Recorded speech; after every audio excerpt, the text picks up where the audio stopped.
Libertarian myths of the Silicon Valley.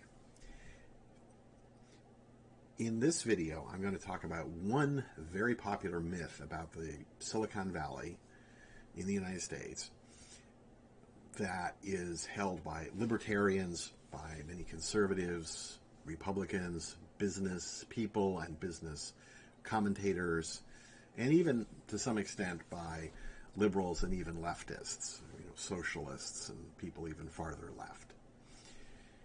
This is likely going to be the first of a number of videos that deal with some other libertarian myths of the Silicon Valley. But I'm going to focus on one of the most popular right now. And I think it's important in the current situation with the pandemic and so forth in understanding the role of big technology and high-tech companies politically and economically, where they have used their enormous power and influence to censor various opposing points of view, to promote propaganda. Likely a lot of that has to do with who their advertisers are, with these advertising-supported companies like Google and Facebook. But I do want to discuss the larger political and ideological aspects of this situation. So one of the most popular myths about technology companies in general all over the world, and especially the Silicon Valley here in California. Silicon Valley refers really to much of the San Francisco Bay Area, all the way from San Francisco and even further north, all the way down to San Jose. In fact, there's a lot of, quote, Silicon Valley on the other side of the bay around Berkeley and in other areas. But it's concentrated around Palo Alto, Mountain View, the area where I live, where Google is in Mountain View, for example. Google is probably the most visible of the companies right now. So the idea is that these are scrappy little companies, some guys in their parents' garage, or maybe some college professors in their garage or something like that, who have a brilliant idea all on their own. The government has nothing to do with it. And against significant odds, these colorful characters build a super successful company. Those are the ones you hear about, the Googles, the Apples, the so-called unicorns that achieve enormous market shares and have, valuations of at least $1 billion and often have what looks like monopoly power to anyone who's not like really hardcore libertarian, right? So Google, the big technology companies, Facebook is an obvious example as well. That's the mythology. And this is very much a part of our culture. You can see that much mythology in the original Ghostbusters movie from the 1980s during the Reagan administration, in which the heroes, Bill Murray and Dan Aykroyd and so on, they are portrayed as these kind of goofy characters from some unnamed university. It might be Columbia or New York University. I mean, it isn't set in the Silicon Valley. It's set in New York City. But they sort of get booted out of the university. There's no suggestion that their parapsychology research is funded by the government or the CIA or somebody like that, because parapsychology doesn't get very much money as far as anyone can tell. There is actually some history of government CIA funding and that kind of thing. But anyway, let's just leave that aside. The impression is these guys are completely on their own. On a shoestring budget, they start a business getting rid of ghosts. It's very tongue-in-cheek, as if you've seen the movies, they're very tongue-in-cheek. And, of course, they end up saving the world. And, yeah, they're a little, particularly the Bill Murray character is a little shady, but they're not that shady. They're kind of colorful, feel-good kind of rogues. And it's really the Bill Murray character that's the rogue, maybe the Steve Jobs, if you will. It's a very positive picture of entrepreneurship. And they end up saving the world, of course, so that works really well, right? And there were a number of movies, Ghostbusters probably being the best of them, sort of extolling the virtues of the entrepreneur and, quote, free markets, although they never used that language in Ghostbusters during the 80s and the Reagan administration. How real is that as far as the Silicon Valley and high tech and so on? Since World War II, it's not very realistic at all. So there was an enormous transformation of science and technology and research and development during and after World War II. So World War II saw these huge government programs associated with the war effort. So the Manhattan Project is probably the most famous. There was the development of radar, which actually probably had much more to do with the radar, and a lot of the wartime electronics probably had much more to do with the actual Silicon Valley, because there was actually a substantial business in radar tubes, vacuum tube technology before the Silicon chips before transistor was invented in the 40s here in the Silicon Valley. So it had a high-tech activity going on well before. And then Hewlett-Packard is much older than the chip companies, for example. And the point is, this led to a massive transformation. There was a massive expansion of government funding, especially Department of Defense, driven by the Cold War, through all sorts of different agencies. The one that's probably the most famous and has a lot to do with high tech and with the internet and so forth is DARPA, the Defense Advanced Research Projects Agency. Billions and billions of dollars was poured into research and development. That's also true for biology with the National Institutes of Health, the National Science Foundation, and other agencies. There's just this belief that, based on things like the Manhattan Project, the success of the Wartime Radar Project, and even the sort of success of the German V-2 rocket, the German rocketry program got basically brought over here and formed the core of our missiles programs and the development of the ICBMs and the Apollo program and all of that. So there's a great belief across the so-called political spectrum in the power of these massive government funding. And this was often done through universities. So you get a contract or a grant, a university would. It's actually a grant to the university. The high-profile professors are called principal investigators, and they're the boss. They're responsible for running these contracts and grants, but they essentially report to some shadowy government agency like DARPA that the public often rarely associates with these things. So not kind of these scrappy outsiders like in Ghostbusters.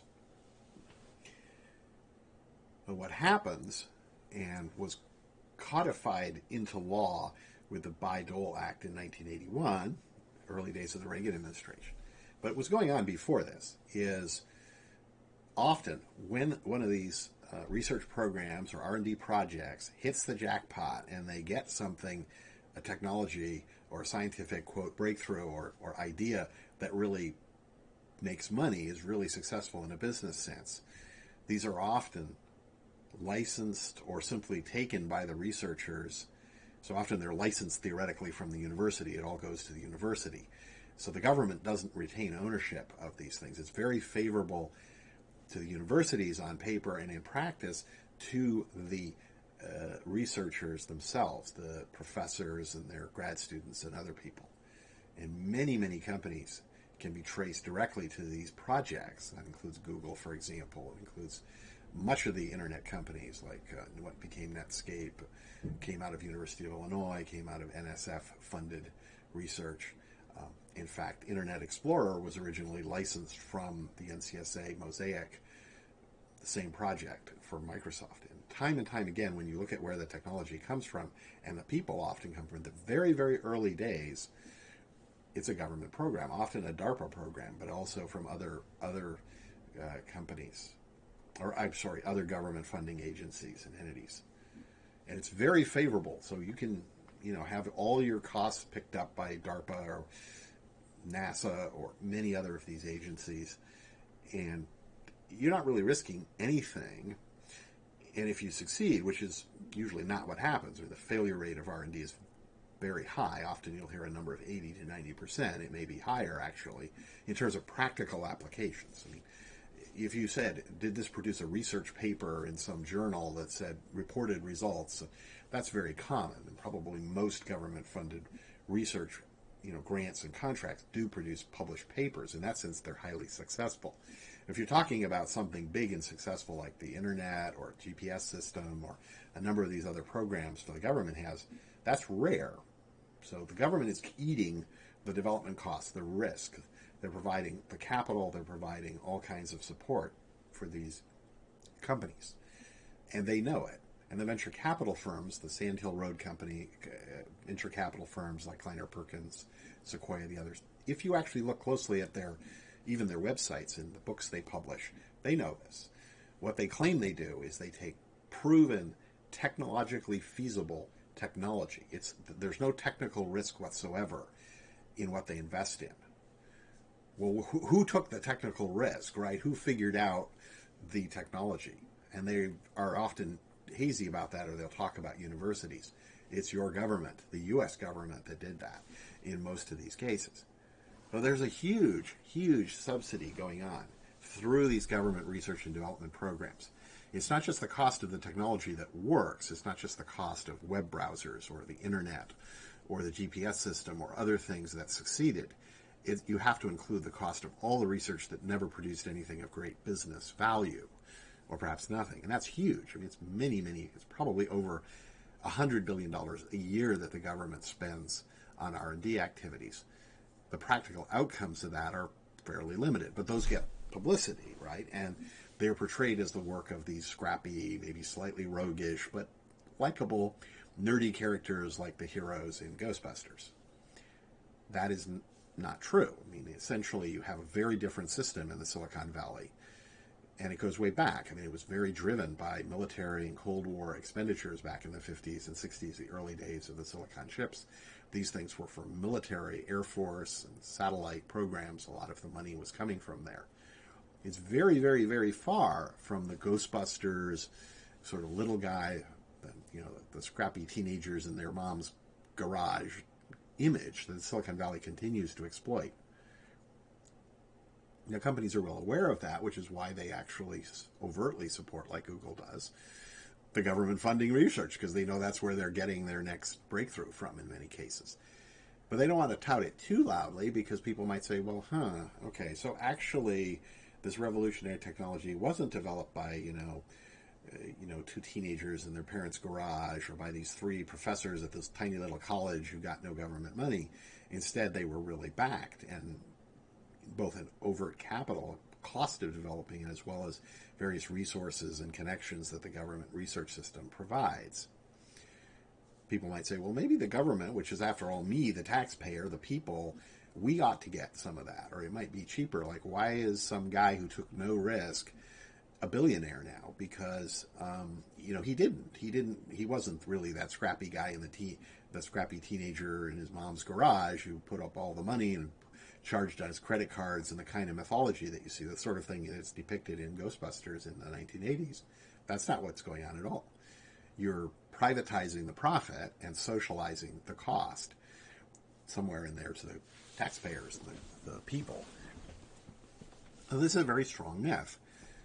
And it's why libertarians specifically, and conservatives, and many people have this kind of mythology, are, for example, puzzled by the support that these companies give to, sort of pro-government liberal Democrats and things like that. But these companies are well aware that they depend on these government programs for certainly their core technologies, their research and development, a lot of other things. I mean, infrastructure, the original, fiber optic lines and other things for the original internet in the early 90s, these kind of things. This is why Al Gore, who was promoting what he first called the information superhighway, and it kind of turned into the internet in the 90s, he was a big factor. He did not invent the internet, nor did he claim to do that. But what he did do was bring about various policies, including money and infrastructure, to turn the internet into this big money-making operation for various venture capital firms and other interests in the Silicon Valley. And what did he do? He ended up a partner at Kleiner Perkins, or one of its venture funds. I mean, these venture capital firms are very complicated. They have dozens of different funds, and it's hard to figure out where all the money is and who owns what. That's how it works. That's why Al Gore ended up in Kleiner Perkins, why he ended up on the board of directors of Apple, and all that kind of stuff. These are not some weird aberration. That's how the system works.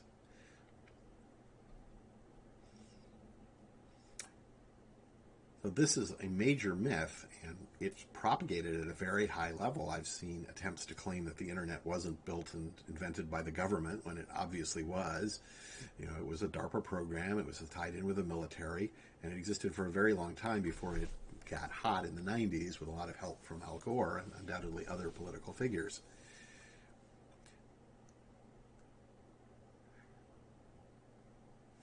So we tend to see in our society, in the United States and around the world, this framing of what's going on as an adversarial relationship between the government on the one hand and the free market or the private sector or big business, etc.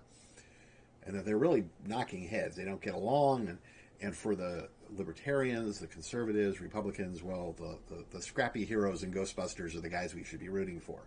Right, and in Ghostbusters, there's a government villain, right? This nitwit from the EPA who releases the ghosts and nearly destroys New York City, if not the world, right? It has this whole, conservative, libertarian fantasy image in it, right? Well, On the other hand, you have people saying, oh, the government is protecting us, they're saving us from these guys.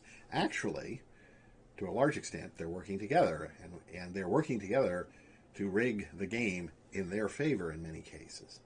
And that is, what we're seeing on a massive scale. I mean, we're seeing this almost integration of these high-tech social media companies like Google and Facebook with, on the surface, the Democratic Party, where they are, not only is there this revolving door between the Democratic Party and the Obama administration and Google, for example. You not only have that, but you have this massive censorship and propaganda campaigns, which somehow are benefiting the Googles and the Facebook. We can kind of guess they're getting advertising from certain companies like probably Pfizer and Moderna and so forth, directly or indirectly, to promote certain products that quite clearly don't work very well. I mean, that's clear at this point, right? I mean, how many people do you know who've gotten COVID despite these miracle vaccines backed by the government? That's just a recent example of what's happening. This mythology of Ghostbusters, of the scrappy guys in their mom's garage or whatever, who all by themselves through the genius of the private free market system, it's a fantasy. It is not the reality of the Silicon Valley. You can't understand what's going on by thinking about it that way. It's a public-private partnership, or stakeholder capitalism, or crony capitalism is a more accurate word, and we would say that these people want a rigged market, very rigged in their favor, and it's going to get more and more rigged unless there's real pushback. They don't want a free market, but they may pay lip service to it and invoke this positive image that we have. In Ghostbusters is a very good example of this, of these kind of heroic, slightly roguish, but not too bad, heroes coming up with something all on their own and taking big risks and succeeding and saving the world in the Ghostbusters.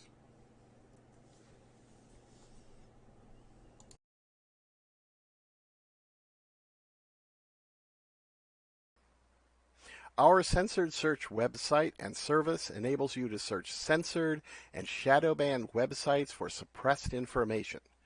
We offer transparency on what the search ranking algorithms are doing and tools to help you separate fact from disinformation. We offer both a free service for everyone and a paid professional service with full access to our tools and the ability to customize the search algorithms for your needs. Our business model is end-user funded to avoid either direct control or subconscious bias from advertisers. Our censored search service is intended as a complement to increasingly censored, advertising-funded search engines, such as Google, Yahoo, Bing, and even DuckDuckGo, which appears to be increasingly shadow banning alternative content. We cannot duplicate many useful features of the advertising-funded search engines yet, nor is this needed. Use our search engine for censored and shadow-banned content. Get the other side or sides of the story. Remember, there are often more than two sides to a story. Inclusion in our search engine is not an endorsement. We include sites based on evidence of censorship or shadow banning in our judgment. We attempt to be neutral and provide tools to our users to evaluate and verify the content without relying on our fallible judgment. There is evidence that powerful interests actively spread disinformation to alternative sites to make identifying suppressed factual information difficult and discredit factual information through guilt by association. We are developing tools to fight these active disinformation tactics. Give us a try at censored-search.com, censored-search.net, or censored-search.org. We welcome constructive feedback. How can we serve you better? Bookmark our site as the censorship is growing by leaps and bounds. You may need us more in the future. Let your friends and colleagues know. You can access more advanced features and support development of a transparent, verifiable search engine that works for you and not giant advertisers such as Big Pharma by becoming a paid subscriber. If you want to support our development work, subscribe now.